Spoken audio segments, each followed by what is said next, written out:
안녕하세요. 돈 되는 상식입니다. 오늘은 긴급복지 지원 제도인 생계비 지원에 대해서 말씀드리려고 하는데요. 긴급복지 지원 제도는 원래부터 기존에 있던 제도였는데 코로나19로 인하여 2020년 말까지 제도를 한 번 더 완화하고 추가 확대를 시행했었습니다. 그런데 이번에 예산이 남는지 아니면 긴급 생계비 지원을 신청한 사람이 없어서인지 추가로 기간을 연장하고 한 번 더 신청이 가능하도록 제도를 개선했는데요. 시청하시면서 구독과 좋아요 꼭 부탁드릴게요. 구독과 좋아요는 영상 제작에 힘이 됩니다. 그럼 우선 해당 영상을 보시고 생계가 어려워 한시적 긴급 생계비 지원을 지원받기 위해서 주민센터를 방문하시거나 신청을 하러 가셨지만 불친절한 말투와 무조건 안 된다는 식의 답변을 들으신 분들이 많으셨는데요. 이번 지원에서도 주민센터에서는 이번에 다시 바뀐 제도에 대해서 잘 모르고 계시거나 아니면 어디서 그런 소리를 들었냐, 그런 제도는 없다는 등의 안 된다는 답변을 들으실 수도 있을 거라 생각이 되는데요. 이번에도 역시 그럴 수 있을 거라 생각되지만 제가 말씀드리는 내용들은 정부에서 발표한 보도자료를 참고로 만드는 영상이기 때문에 바뀐 내용에 대해서 아는지에 대해서 먼저 문의를 해 보시거나 주민센터를 방문하기 전에 보건복지부 129번으로 먼저 전화를 해보시고 상담해 보시고 방문해 보시는 게 좋을 듯 합니다. 그럼 변경된 내용을 한번 살펴보도록 할게요. 위기가구 긴급생계 지원은 실직, 휴폐업 등 코로나19로 소득이 감소한 저소득 6만 가구에 약 9,200억 원의 긴급복지 예산을 지원을 하는데요. 이미 확보된 2021년 긴급복지 예산 1,856억 원을 우선 집행하고 추후에 부족한 예산은 목적 예비비 등으로 확보할 예정입니다. 2020년 말 종료 예정이었던 위기가구 긴급생계 지원 사업의 기한을 2021년 3월 31일까지 연장하고 재산 및 금융재산 완화 기준을 지속 적용한다고 밝혔는데요. 또한 이전에는 동일한 위기 사유로 생계비 지원을 받을 경우에는 제한 기간이 3년이 지나야 재신청이 가능했고 다른 사유로는 2년이 지나야 신청이 가능했는데 동일한 위기 사유 및 동일한 상병인 경우에도 3개월만 경과하면 재지원이 가능하도록 완화되었습니다. 이로써 2020년도 긴급생계 지원을 받으셨던 분들이라면 이번에 추가로 재신청이 가능할 듯 합니다. 그런 긴급복지 지원 제도의 지원 대상을 살펴보도록 할게요. 위기사유 발생, 생계 유지가 곤란한 경우, 저소득층에 대한 긴급생계비 등을 일시적으로 신속하게 지원하기 위한 제도인데요.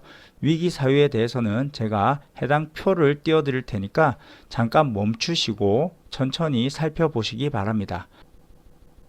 소득 기준은 기준 중위소득 75% 이하여야 하는데 1인 가구는 131만 7,896원, 2인 가구는 224만 3,985원, 3인 가구는 290만 2,933원, 4인 가구는 356만 1,881원 이하여야 합니다. 표를 참고하시면 될 것 같습니다. 재산 기준을 살펴보면 재산 기준은 재산 심사 시 실제 재산을 고려하여 상반기에 신설한 재산 차감 기준 기초연금 제도의 기본 재산액과 유사한 수준으로 상향하였는데요. 그럼 지역별 재산 차감액을 한번 보도록 할게요. 기존의 재산 기준은 대도시 1억 8,800만원, 중소도시 1억 1,800만원, 농어촌 1억 100만원인데요. 추가로 차감되는 적용액이 대도시 1억 6,200만원, 중소도시 8,200만원, 농어촌 6,900만원으로 상향되었기 때문에 최종 바뀐 재산 기준은 대도시 3억 5천만원, 중소도시 2억원, 농어촌 1억 7천만원까지 있어도 긴급복지 생계비 지원 신청이 가능하도록 상향되었습니다. 그래서 재산 기준 최종 3억 5천, 2억, 1억 7천을 기억하시면 될 것 같고요. 조금 더 쉽게 이해를 돕기 위해서 예를 들어 드리도록 하겠습니다.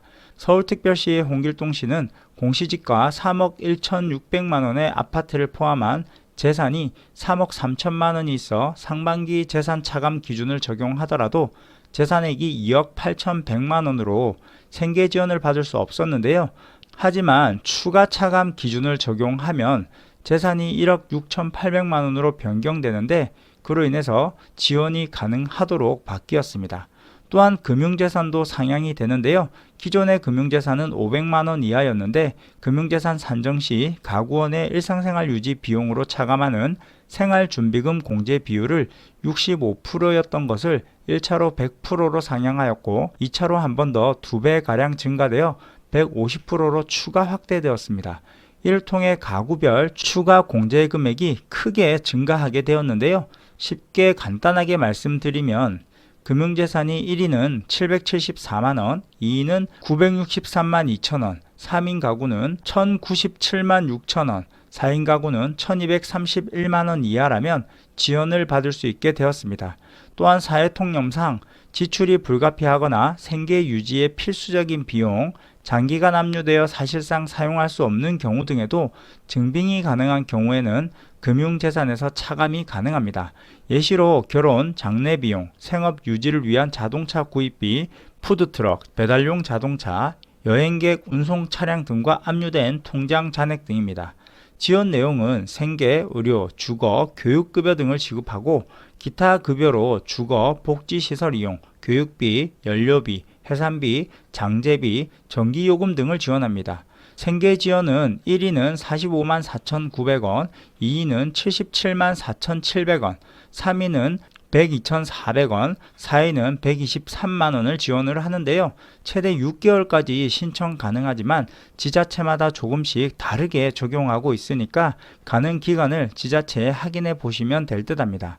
4인 가구 기준으로 123만원을 6개월간 지급받으면 총 지급받을 수 있는 금액은 738만원을 받을 수 있다고 보시면 됩니다. 의료 지원도 가능한데요. 의료 지원 한도액이 300만원 이내에서 지원이 가능하고요. 주거 지원 한도액도 지원이 되니까 해당 표를 참고하셔서 보시면 도움이 되실 듯 합니다. 실직 및 휴폐업, 질병, 부상 등 위기 상황으로 인해서 생계에 어려움이 있는 사람은 시군구청, 읍면동 주민센터 또는 보건복지부 상담센터를 통해서 상담 및 신청하실 수 있고요. 시군구 상담 및 현장 확인을 거쳐서 재산 소득 기준을 부합하는 대상자로 결정될 경우에는 3일 이내에 생계, 의료비 등의 지원을 받을 수 있습니다. 중복 지원의 경우에는 생계급여, 실업급여, 긴급고용 안정지원금 등 다른 법률에 의해 현재 지원을 받고 있는 경우에는 지원 대상에서 제외되니까 참고하시면 될 듯 합니다. 이전에 금융재산 등으로 아쉽게 혜택을 보지 못했거나 신청 대상에서 제외되셨던 분들이나 이미 기존에 한번 받으셨던 분들도 이번에 추가로 신청하셔서 받으실 수 있으니까 혜택을 놓치지 않으시길 바랄게요. 그럼 오늘 영상은 여기까지 하겠습니다. 끝까지 시청해 주셔서 감사합니다. 좋은 하루 되세요.